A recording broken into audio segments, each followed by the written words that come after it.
Halo semuanya, izinkan saya memperkenalkan terlebih dahulu. Saya Chris Mikael Kenjiro. Di sini saya akan menjelaskan materi ekonomi tentang biaya peluang dan skala prioritas. Nah, materi yang pertama saya akan menjelaskan tentang biaya peluang.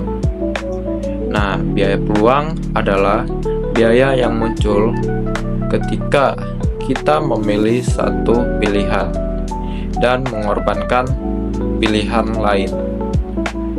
Nah, dalam kehidupan sehari-hari, kita sering dihadapkan pada pilihan, dan setiap pilihan yang diambil berarti ada kesempatan lain yang harus dikorbankan.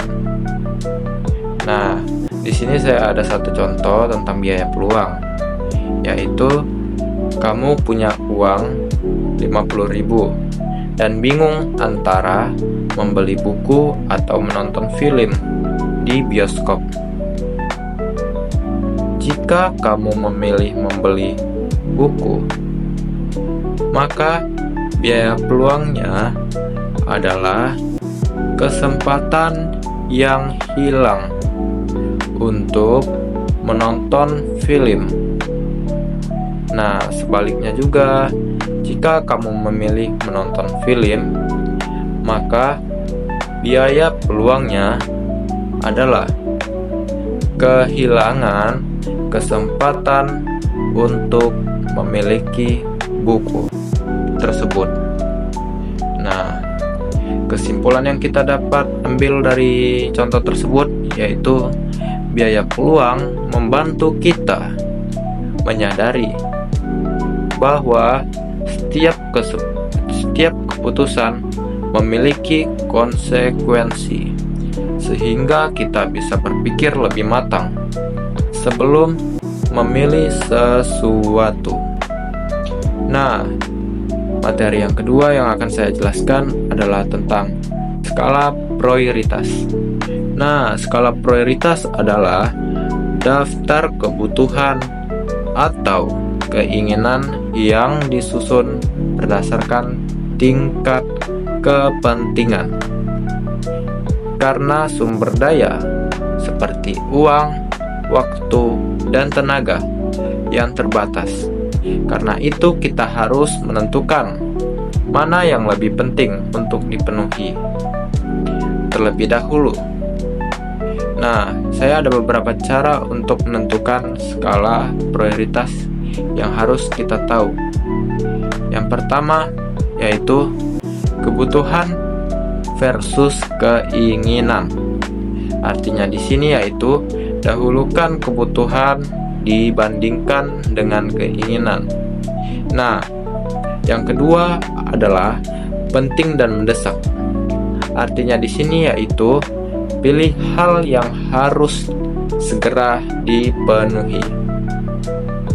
Yang ketiga caranya yaitu dampak jangka panjang. Nah, apa sih artinya? Artinya yaitu pertimbangkan manfaatnya untuk masa depan. Jangan hanya sekedar keinginan kita saja.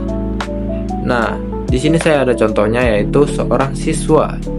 Dia mendapatkan uang saku berupa Rp100.000.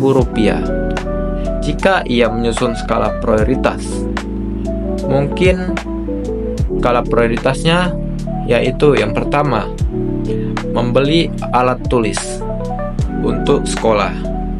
Apakah itu penting dan mendesak? Ya, itu penting dan mendesak. Yang kedua yaitu membayar uang kas kelas.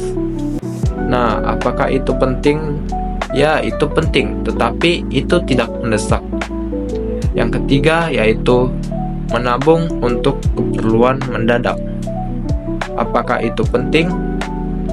Ya, itu penting. Untuk masa depan juga penting.